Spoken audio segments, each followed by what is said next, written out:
Baldur's Gate 3's massive patch 8 gets its own patch ahead of release. Baldur's Gate 3 is getting one last big update in patch 8, which will introduce crossplay between all consoles, PC, and even Mac. But before Larian puts the latest patch through a stress test with players, the developer has shared more details about what to expect. One of the more consequential gameplay fixes takes care of an issue where in-game items weren't correctly becoming available to players after opening a container within an inventory. This could lead to a situation where a player wouldn't be able to access key quest items. Other squashed bugs include addressing the loss of input while using a controller stick, fixing ability upgrades when leveling up, and other item inventory issues. The Patch 8 stress test will let Xbox, PlayStation, and PC players try out the cross-platform play by creating or joining a lobby to find friends through the Larian network. Xbox players will need to download the Xbox Insider Hub app to register for the stress test.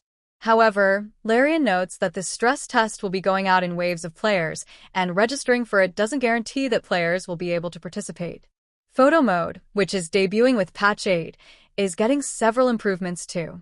Players will now see an in-game pop-up informing them of the mode's availability at the start of the game, and it will be accessible from within the journal.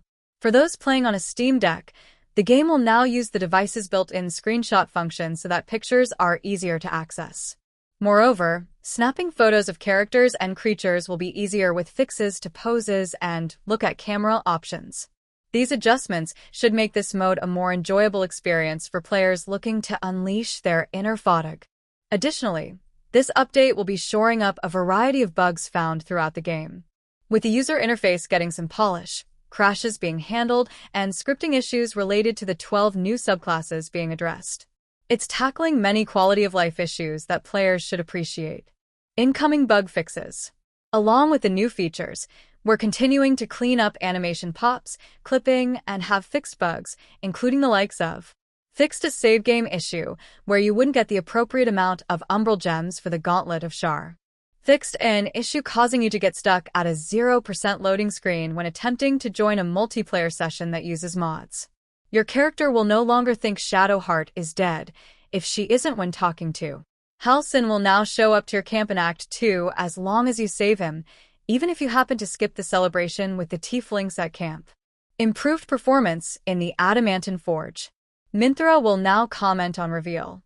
Saris will stop getting involved in combats with Minthara from across the region. An eager beaver no longer.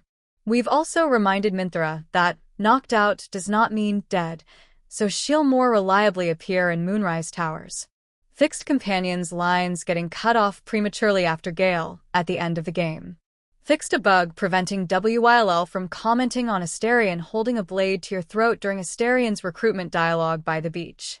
Barkus is no longer Mike Wazowski'd by various items like cauldrons and bottles blocking him off from view when you talk to him at last light. In-game mod manager improvements. Removed the third-party mods warning and replaced it with clearer messaging. The mod verification window will now trigger regardless of where the request to connect to a multiplayer game is coming from.